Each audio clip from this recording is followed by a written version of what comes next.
Sound. ठीक है, अब जैसे ही हमारा पीरियड ओवर होता है तो एक बेल बजती है और आपको पता लग जाता है कि पीरियड स्टार्ट हो गया है या पीरियड ओवर हो गया है।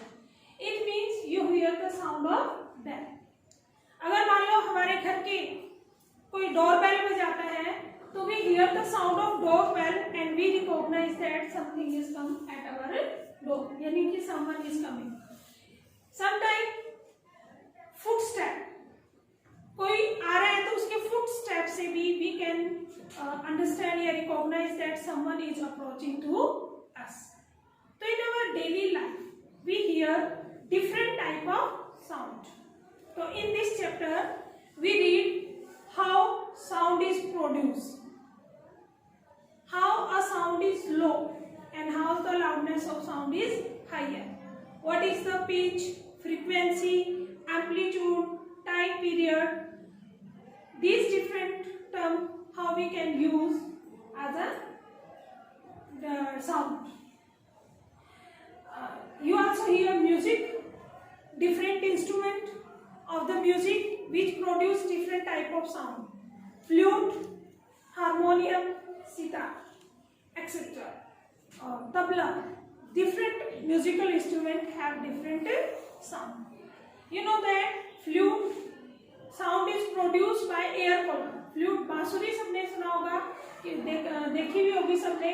बांसुरी के अंदर होल बने होते हैं, उनको बोलते हैं एयर कॉलम, तो उनकी वजह से साउंड प्रोड्यूस होती है। तबला, तबले में देखा होगा स्ट्रेच मेम्ब्रेन लगी होती है, उसकी वजह से साउंड प्रोड्यूस होती है। जो सितार होता है उसमें वायर लगी होती है, स्ट्रिंग उनको बोलते हैं, उनके से क्या होती है साउंड प्रोड्यूस होती है। तो हम कह सकते हैं कि how sound is produce, how sound is produce. Any vibrating object produce the sound. कोई भी vibrating object होगा, any vibrating object produce sound. Sound क्या है वैसे? कोई भी vibrating object क्या produce करेगा? Sound. तो sound को हम कह सकते हैं sound is a vibration. और वाइब्रेशन, और आप कह सकते हो डिस्टरबेंस। कोई भी डिस्टरबेंस है, वाइब्रेशन है, उसको हम क्या बोलते हैं साउंड। साउंड को हम एनर्जी भी बोलते हैं। What is the sound? Sound is also a form of energy which transform from one medium to another medium, just like sound is also transformed from speaker to listener. इसके लिए medium की जरूरत पड़ती है कि sound, how sound is propagate, वो हम आगे पढ़ेंगे। तो साउंड क्या है? Any vibrating object produce the sound. Sound को हम वाइब्रेशन की फॉर्म में कह सकते हैं कि जैसे ये एक वाइब्रेशन है, ये आपकी क्या एक साउंड है। ठीक है, इस वाइब्रेशन का एम्पलीट्यूड होता है, फ्रीक्वेंसी होती है, टाइम पीरियड होता है, वो हम जस्ट वन बाय वन पढ़ेंगे। तो सबसे पहले कोई भी वाइब्रेटिंग ऑब्जेक्ट आप ले सकते हो। कोई ज्योमेट्री बॉक्स है किसी बच्चे के पास? ये जैसे ज्योमेट्री बॉक्स है, तो इसके अंदर प्रोड्यूसिंग द साउंड। तो जब क्या है, जब इसके अंदर हिलता है तो साउंड प्रोड्यूस हो गई, you are listening the sound. It means ये क्या प्रोड्यूस कर रहे हैं? वाइब्रेशन। या कोई भी लोहे की चीज है जिसको हम, लोहे का स्केल होगा जिससे हम ऐसे टेबल पर स्ट्राइक करते हैं, इट प्रोड्यूस द साउंड। तो इसमें क्या क्रिएट हो रही है? वाइब्रेशन। तो any vibrating object produce the sound. Different object produce different sound. तो आप साउंड को कह भी सकते हो कि ये जो साउंड है ये आपकी रेडियो की साउंड है और ये साउंड आपकी है सितार की साउंड है। इस तरीके से आप ऑब्जेक्ट को सुन के उसकी साउंड को बता भी सकते हो कि ये एनिमल की साउंड है, ये ह्यूमन बीइंग की साउंड है। Animal also produce the sound. अब हम पढ़ेंगे कि साउंड के अंदर कुछ टर्म आती हैं।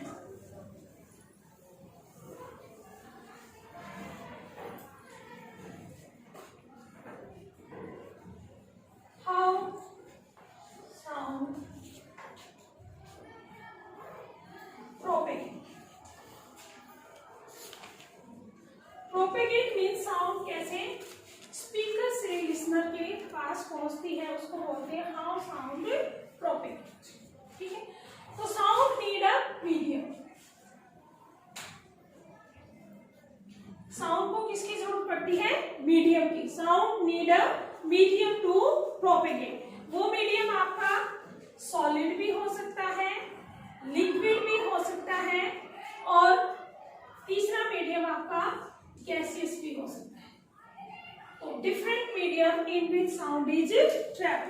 वो मीडियम कौन सी आपके, सॉलिड, लिक्विड, गैस। सॉलिड में मतलब कोई भी सॉलिड ऑब्जेक्ट आप लो, जैसे कि हम माइक में बोलते हैं तो माइक से आवाज हमारे पास पहुंचती है। लिक्विड मान लो कोई जैसे समुंदर है, समुंदर के अंदर जब आपकी फिश या एक्वेटिक एनिमल चलते हैं तो they also produce the sound. जो आपकी डॉल्फिन होती है they also produce the sound. जो आपकी शार्क होती है, big fish, small fish, they also produce sound. तो उनकी वजह से लिक्विड में वाइब्रेशन आती है, तो उसको हम क्या बोलते हैं, liquid also transfer the sound. Liquid भी एक मीडियम है जिसमें से साउंड प्रोड्यूस हो सकती है। या हम कोई एक्सपेरिमेंट कर सकते हैं। मान लो हमने एक टैब लिया, ठीक है, उसके अंदर एक फोन ले लेंगे हम। फोन कोई भी वाइब्रेटिंग ऑब्जेक्ट है, मान लो हमने पहले जो छोटे फोन होते थे वो फोन लिया और इस लिक्विड के अंदर डाल दिया। जब हम रिंग करेंगे तो फोन वाइब्रेट करेगा, उस वाइब्रेशन से जो लिक्विड है वो मूव करता है और उसकी साउंड हमें सुनाई देती है। या सिंपल क्या कर सकते हो, फोन तो खराब ही हो जाएगा, रिंग, घंटी आपने देखी होगी, बेल, जो ऐसे मंदिर में बजने वाली घंटी है, आप छोटी सी बेल लो और उसको पानी में हिलाओ। जब आप पानी में हिलाओगे तो उसकी साउंड आपको ऊपर सुनाई देगी। इट मीन्स जो साउंड है ट्रैवलिंग फ्रॉम द लिक्विड। और gaseous medium, very common medium, जैसे अब मैं आपको बोल रही हूँ तो आपको मेरी साउंड सुनाई दे रही है from the gaseous medium. Most common method है, मीडियम है जो हम यूज करते हैं, गैस। तो सॉलिड, लिक्विड एंड गैस, तो साउंड को किसकी जरूरत पड़ती है, need a medium, because in this medium are made up of the particles. ये मीडियम किसके मिलकर बने होते हैं, particles. Due to arrangement of the particles we are able to listen the sound. अब क्या होता है, एक होता है स्पीकर और दूसरा होता है लिसनर। तो साउंड स्पीकर से किसके पास पहुंचेगी, लिसनर के पास। तो इसके बीच में जो है उसको हम बोलते हैं मीडियम। अब ये मीडियम आपका सॉलिड भी हो सकता है, लिक्विड भी हो सकता है और गैसियस भी होता है। तो जब भी हम बोलेंगे तो हम क्या करेंगे, उस मीडियम के पार्टिकल को vibrate, these particle are vibrate due to our sound, क्योंकि साउंड किसकी वजह से प्रोड्यूस होती है, वाइब्रेशन की वजह से। तो ये जो पार्टिकल है, इनके बीच में पार्टिकल्स है, ये अपनी वाइब्रेशन को दूसरे पार्टिकल तक भेजेगा, फिर ये नेक्स्ट, फिर ये नेक्स्ट। इस तरीके से साउंड कहाँ चली जाएगी, स्पीकर टू लिसन। अब क्या है, सॉलिड, लिक्विड और गैस, तीन डिफरेंट मीडियम है, तो तीनों में रेट ऑफ जो साउंड है उसकी स्पीड भी क्या होगी, डिफरेंट होगी। सॉलिड मीडियम ऐसा होता है जिसमें पार्टिकल बहुत ही पास होते हैं, क्लोज पैकिंग होती है, तो इसमें साउंड की स्पीड भी क्या रहेगी, फास्ट, क्योंकि फटाफट इस पार्टिकल से इसके पास और इसके पास से इसके पास। लिक्विड में क्या होता है, पार्टिकल दूर दूर होते हैं, there is a space between the liquid particle, तो साउंड की जो स्पीड है यहाँ से यहाँ जाने में थोड़ा टाइम लेगी, तो साउंड की स्पीड लिक्विड में क्या हो जाएगी, लेस। और गैस के अंदर क्या होता है, particle are very far away from each other, तो ऐसे गैस के पार्टिकल यहाँ से यहाँ जाने में बहुत ज्यादा टाइम लेंगे। नेक्स्ट देखो, हम कर रहे हैं कि जो हमारी साउंड है वो कैसे पहुंचती है स्पीकर टू लिसनर। तो जब स्पीकर से, मान लो ये बोलने वाला स्पीकर है, कोई भी पर्सन है जो बोल रहा है, साउंड प्रोड्यूस कर रहा है, उसको हम क्या बोलेंगे, स्पीकर। और साउंड को किसके पास पहुंचना है, लिसनर के पास। तो उन दोनों के बीच में ये क्या है, आपका मीडियम है, जहां से साउंड को चलना है। साउंड को कहाँ पहुंचना है, स्पीकर से लिसनर के पास। तो वो मीडियम क्या यूज करेगा, सॉलिड मीडियम, लिक्विड मीडियम या गैसियस मीडियम।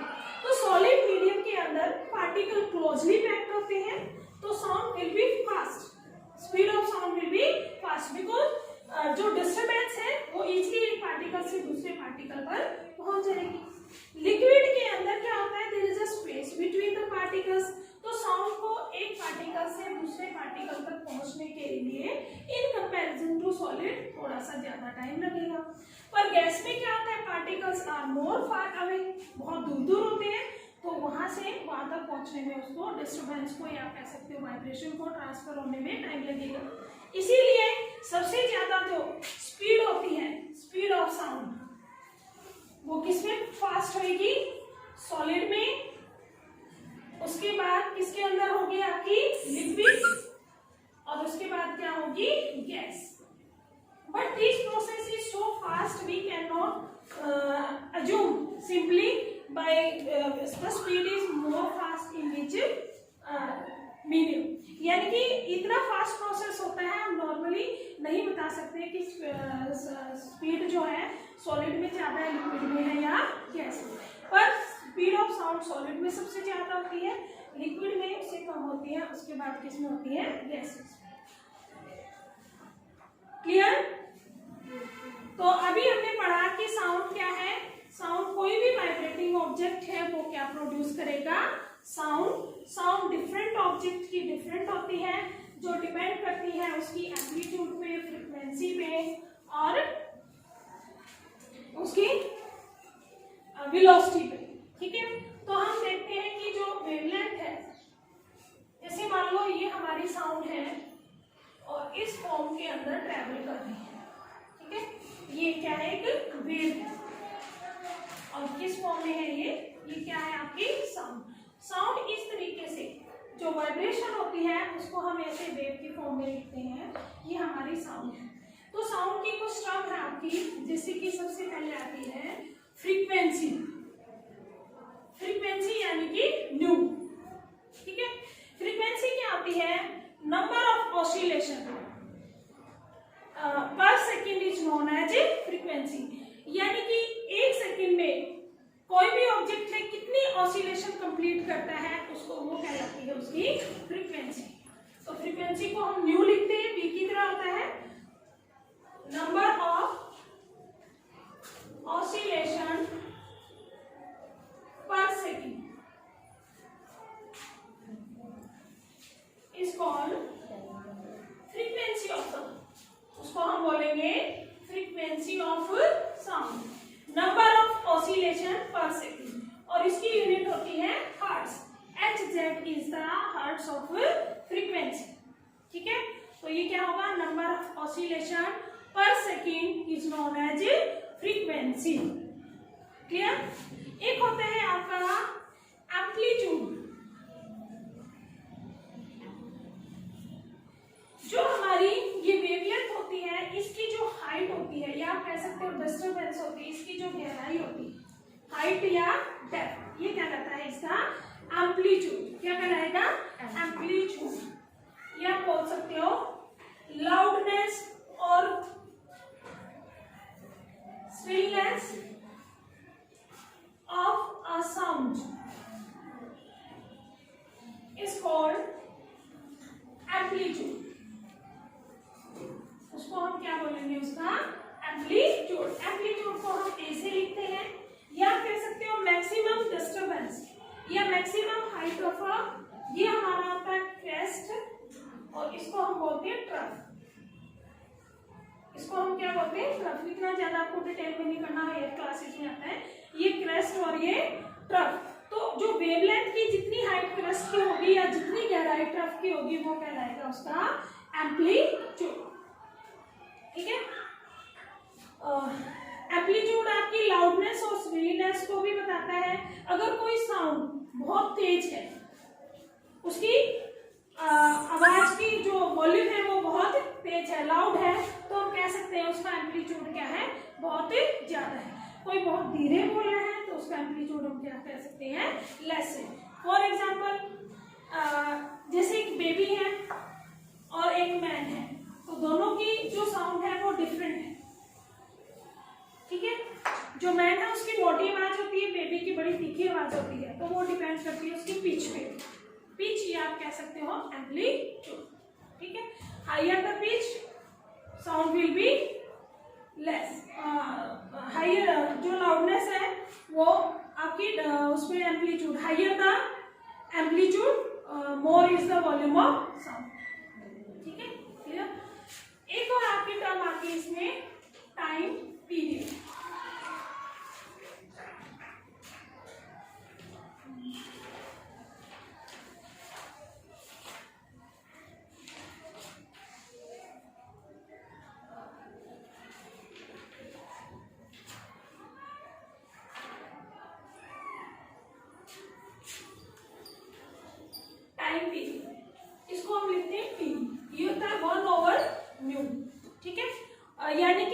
आपकी फ्रीक्वेंसी का इनवर्स होता है वो क्या कहलाता है? आपका टाइम पीरियड।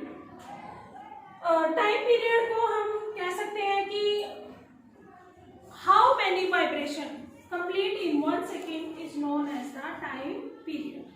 कि 1 सेकेंड में नंबर ऑफ वाइब्रेशन साउंड की कितनी होगी या नंबर ऑफ ऑसिलेशन कितना होगा, वो क्या कहलाएगा? उसका टाइम पीरियड। इसके ऊपर इसको हम डिनोट करते हैं टी से। टी क्या होता है? 1/μ, that is the time period. इसके अलावा इसमें हम पढ़ेंगे कि जो आपकी साउंड होती है और एक होता है आपका नॉइस। भी साउंड और नॉइस में क्या फर्क है, और ऑडिबल रेंज साउंड की क्या होती है और नॉन ऑडिबल रेंज क्या होता है। ऑडिबल रेंज वो होगी आपकी, ऑडिबल साउंड आप कह सकते हो, the sound which we are able to hear is known as audible sound. जो साउंड हम क्या कर सकते हैं? सुन सकते हैं। The sound which we can easily hear, जिसको हम सुन सकें उसको हम क्या बोलेंगे? Is called audible range. और मनुष्य की, ह्यूमन बीइंग की ऑडिबल रेंज होती है 20 हर्ट्ज टू 20,000 हर्ट्ज। ये ह्यूमन बीइंग की ऑडिबल साउंड की क्या होती है? Range of audible sound 20 hertz to 20,000 hertz. इसको बोलते हैं ऑडिबल रेंज। यानी कि हम इस बीच की फ्रीक्वेंसी के साउंड को सुन सकते हैं।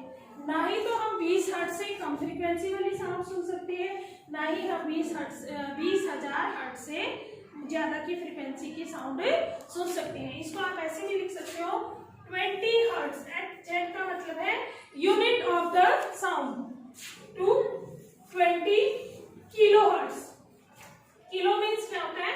1000 हर्ट्ज। तो 20 hertz to 20 kilo hertz is the audible range for a human being. अब इससे कम और इससे ज्यादा की फ्रीक्वेंसी की अगर साउंड है तो उसको हम क्या बोलेंगे?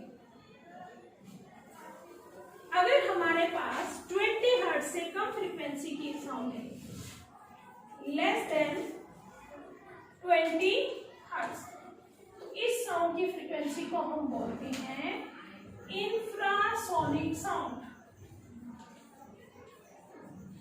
This sound we are not able to hear, इसको हम बोलते हैं इंफ्रासोनिक साउंड। हाँ जी, ह्यूमन की ऑडिबल रेंज क्या है? 20 हर्ट्ज टू 20,000 हर्ट्ज, या हम इसको बोल सकते हैं 20 hertz to 20 kilo hertz. Hertz is the यहाँ पर फ्रीक्वेंसी ऑफ साउंड। ह्यूमन की ऑडिबल रेंज है 20 हर्ट्ज टू 20 किलो हर्ट्ज। इसको हम बोलते हैं ऑडिबल रेंज। जो 20 हर्ट्ज से लेस वाइब्रेशन की जो साउंड होती है उसको बोलते हैं इंफ्रासोनिक साउंड। इस साउंड की फ्रीक्वेंसी इतनी लेस होती है, human are not able to hear this sound. और 20 किलो हर्ट्ज से ज्यादा की जो साउंड होती है, यानी कि 20,000 हर्ट्ज से ज्यादा की जो साउंड होती है फ्रीक्वेंसी साउंड, उसको हम बोलते हैं अल्ट्रासोनिक साउंड। ये भी human beings are not able to hear. तो हम ये दोनों फ्रीक्वेंसी की साउंड इससे कम और इससे ज्यादा की सुन नहीं सकते। कम वाली को बोलते हैं इंफ्रासोनिक साउंड और ज्यादा को बोलते हैं अल्ट्रासोनिक साउंड। तो जो sound we feel pleasant, feel happy, ऐसी साउंड जिसको सुनकर हमें अच्छा लगे तो उसको हम बोलते हैं म्यूजिकल साउंड। और ऐसी साउंड जिसको सुनकर हमें डिस्टर्बेंस फील हो तो उसको हम क्या बोलते हैं? नॉइस। तो जैसे साउंड आपने सुना होगा एयर पॉल्यूशन होता है, उसी तरीके से साउंड पॉल्यूशन भी होता है। अब unpleasant sound is called the noise. तो नॉइस क्या होता है? अनप्लेजेंट या अनवांटेड साउंड। अनवांटेड साउंड और आप कह सकते हो unpleasant sound is called noise. उसको हम क्या बोलते हैं?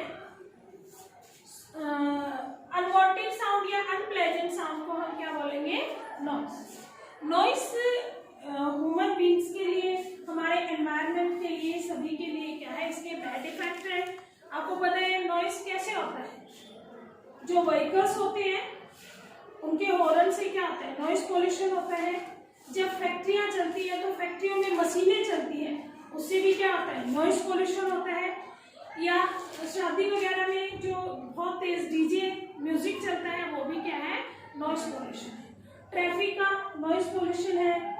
या अगर कोई टीचर आए, बच्चे क्लास में क्या करते हैं, नॉइस पोल्यूशन करते हैं, यानी कि unwanted sound which can not be pleasant to hear, उसको हम क्या बोलेंगे, नॉइस। और नॉइस से क्या होता है, नॉइस पोल्यूशन। क्या होता है, नॉइस पोल्यूशन। तो नॉइस पोल्यूशन के साइड इफेक्ट भी है। जो बड़े बुजुर्ग होते हैं या कोई भी नॉर्मल पर्सन है या कोई किसी को कोई बीमारी है, जैसे अस्थमा की बीमारी है या हाइपर टेंशन है, किसी का ब्लड प्रेशर हाई हो जाता है, तो अगर नॉइस है तो उनकी ये प्रॉब्लम बढ़ जाती है, उनको गुस्सा बढ़ा जाता है, एंजाइटी, और नींद नहीं आती है ना। और कई लोग बहरे भी हो जाते हैं, डीप प्रॉब्लम हो जाती है, ठीक है। और अनिद्रा की बीमारी आप कह सकते हो, स्लीपनेस, डिस्टर्बेंस, एंजाइटी, और गुस्सा आता है, ठीक है। कई लोग डर भी जाते हैं, उनको फियर, डर लगता है। तो there are different health problem related to noise pollution. तो इस चैप्टर में हमने क्या क्या पढ़ा कि साउंड क्या है, sound is a form of energy, ठीक है। साउंड को ट्रांसफर होने के लिए ट्रांसफर होने के लिए one person to another person किसकी जरूरत पड़ती है, मीडियम। एक और रह गया कि वैक्यूम, वैक्यूम के अंदर साउंड ट्रांसफर नहीं होती, नॉट ट्रांसफर साउंड, यानी कि वैक्यूम ऐसा मीडियम है when there is no particle will be present, vacuum के अंदर कोई भी पार्टिकल प्रेजेंट नहीं होते, तो वैक्यूम में हमें साउंड सुनाई नहीं देगी। फॉर एग्जाम्पल, जैसे लोग मून के ऊपर जाते हैं तो they use the telephone wires या टेलीफोन का यूज करते हैं to communicate to each other. अगर हम मून पे बात करें तो space, in the space there is no atmosphere will be present. अगर कोई एटमॉस्फेयर नहीं है तो साउंड कैसे ट्रांसफर होगी, तो स्पेस के अंदर साउंड ट्रांसफर नहीं होती, यानी कि साउंड सुनाई नहीं होती। तो जो लोग एस्ट्रोनॉट हैं, मून पे जाते हैं, तो उनको बात करने के लिए किसी मीडियम की जरूरत होती है, इसलिए वो टेलीफोन का यूज करते हैं टू कम्युनिकेट। अगर दोनों पास पास खड़े हैं, अगर वो किसी कम्युनिकेशन यानी कि किसी मान लो टेलीफोन या वायर का यूज नहीं कर रहे बात करने के लिए, तो वो अगर बात करेंगे कितने ही तेज बोले तो उनको सुनाई नहीं देगा, ठीक है। अब इसमें रह गया आपका कि साउंड प्रोड्यूस हमारी कौन करता है, ह्यूमन बींग्स के अंदर जो हमारा वॉइस बॉक्स होता है दैट प्रोड्यूस द साउंड, उसको हम बोलते हैं वॉइस बॉक्स या लैरिंक्स। जो हमारे वॉइस बॉक्स होता है उसके अंदर स्प्रिंग प्रेजेंट होते हैं, ये क्या करते हैं, वो साउंड को वाइब्रेट करते हैं और उसके बाद हमारी साउंड में वाइब्रेशन प्रोड्यूस होती है, जिससे हम क्या प्रोड्यूस करते हैं, साउंड। अब जो स्पीकर है वो कुछ बोल रहे हैं तो सुनने वाला कौन है, लिसनर। तो लिसनर के लिए क्या चाहिए, हमारे ईयर्स। ईयर हमारे किस में हेल्प करेंगे, साउंड को सुनने में। तो ईयर्स जो है आपने देखा होगा, आपका जो कान है उसकी शेप क्या है, कोनिकल शेप है, कुछ ऐसे टाइप का बना होता है हमारा, ऐसे ऐसे बना होता है ईयर, ठीक है। ये हमारा क्या है, ईयर है, ह्यूमन ईयर इस टाइप का बना होता है। यहाँ से जो साउंड है इस कोनिकल में वाइब्रेशन जो भी है साउंड किसमें जाती है, जो अंदर गहराई सी पाइप बनी होती है कोनिकल, ये फनल्स है। इसकी शेप इतनी ऐसी क्यों होती है, फनल टाइप से होता है, क्योंकि ताकि ये अपने सराउंडिंग से मैक्सिमम वाइब्रेशन को कैच कर सके, इसीलिए इसकी चौड़ाई ज्यादा होती है। इसको बोलते हैं पीना। कान का जो स्ट्रक्चर होता है इसको हम क्या बोलते हैं, पीना। फिर कॉनिकल्स है, इसके अंदर क्या है, एक वाइब्रेशन लगी होती है, वाइब्रेशन कॉलम लगा होता है जिसको हम बोलते हैं ईयर ड्रम,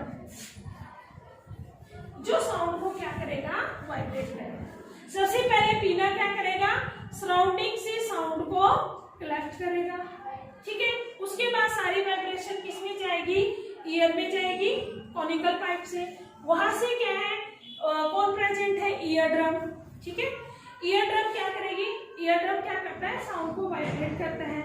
उसके बाद साउंड जाती है इनर ईयर में, और इनर ईयर से साउंड किसके पास जाती है, फॉर माइंड के पास। सिग्नल किसके पास जाते हैं, माइंड के पास, और हमारा माइंड उस सिग्नल को इंटरप्ट करता है, अंडरस्टैंड करता है। ये पूरा प्रोसीजर है how sound is travel from speaker to listener. Clear है? बाकी इसके क्वेश्चन है, हम डिस्कस कर लेते हैं कि किस टाइप के क्वेश्चन आपकी एक्सरसाइज में पूछे गए हैं इस चैप्टर से।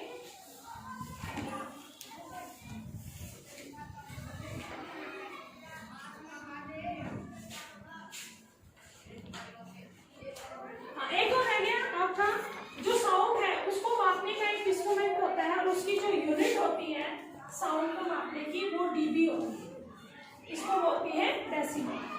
ठीक है, जैसे अगर मैक्सिमम हमारा 60 से 70 डेसिबल तक की साउंड को हम सुन सकते हैं, उससे ज़्यादा की हमारा क्या आ जाता है, नॉइस पॉल्यूशन। जैसे फर्स्ट है आपका question, choose the correct answer. Sound can travel through, sound कहाँ से ट्रेवल कर सकती है, गैस से, सॉलिड से, लिक्विड से, या सॉलिड, लिक्विड और gas.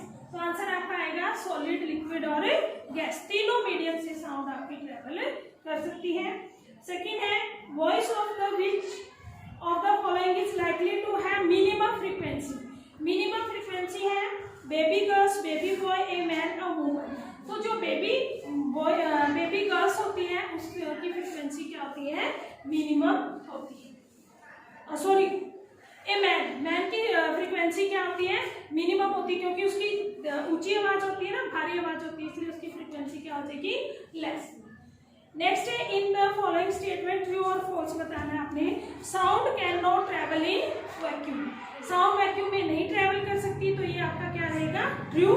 The number of oscillation per second of A vibrating object is called vibrate time period, ये भी सही है आपका, नो गलत। The number of oscillation per second, number of oscillation per second आपकी फ्रीक्वेंसी होती है, ना कि टाइम पीरियड, तो ये फॉल्स रहेगा। If the amplitude of a vibration is large, अगर एम्पलीट्यूड लार्ज होगा तो sound is feeble, no, sound आपकी क्या रहती है, ज्यादा रहेगी, तो फीबल का मतलब है तो लो वॉल्यूम साउंड, तो ये भी क्या होगा आपका फॉल्स। ह्यूमन ईयर की ऑडिबल रेंज है 20 हर्ट्ज टू 20,000 हर्ट्ज, ये बिल्कुल सही है। Lower the frequency of a vibration, higher is the pitch, तो ये भी क्या हो गया फॉल्स, क्योंकि फ्रीक्वेंसी की वाइब्रेशन ज्यादा होगी तो पिच भी क्या होगी, ज्यादा। अनवांटेड और unpleasant sound is termed as music, no, उसको हम बोलते हैं नॉइस। नॉइस पोल्यूशन में काज पार्शियल हियरिंग इम्पार्टमेंट, ये ज्यादा नॉइस पोल्यूशन से हमें सुनने की शक्ति हमारी कम हो सकती है, यानी कि उसको हम बोलते हैं बहरे हो सकते हैं, पार्शियल इम्पेयरमेंट का, और परमानेंट जो हमारी लिसनिंग पावर भी लॉस हो सकती है। Filling the blanks, time taken by object to complete one oscillation, एक ऑसिलेशन को कंप्लीट करने में जितना टाइम लगता है वो क्या कहलाता है, time period. Loudness is determined by the dash of vibration, तो loudness is determined by the frequency of the vibration. The unit of frequency is hertz, unwanted sound is called noise, shrillness of a sound is determined by the pitch of vibration. Amplitude, next question आपका, a pendulum oscillate 40 times, ये numerical देखो, the pendulum oscillate 40 times in 4 second, find the time period and frequency. तो number of oscillation, number of oscillation है 40 और time है आपका 4 second, तो उसने पूछा है फ्रीक्वेंसी निकालो। फ्रीक्वेंसी न्यू होती है, मैंने बताया था क्या आएगा, number of oscillation divide by time taken, तो नंबर ऑफ ऑसिलेशन आपके कितने हैं 40 और टाइम कितना है 10, तो क्या आ गया 10 हर्ट्ज, ये आपकी आ गई फ्रीक्वेंसी। टाइम पीरियड मैंने बताया था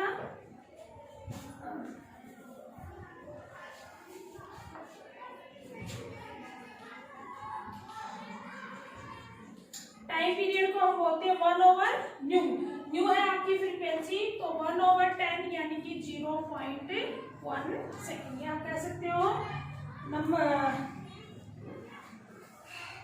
आप कह सकते हो कि आपका टाइम पीरियड कितना आएगा 0.1 सेकेंड। आपके oscillation, number of oscillation in 1 second is known as time period. आए क्वेश्चन समझ में?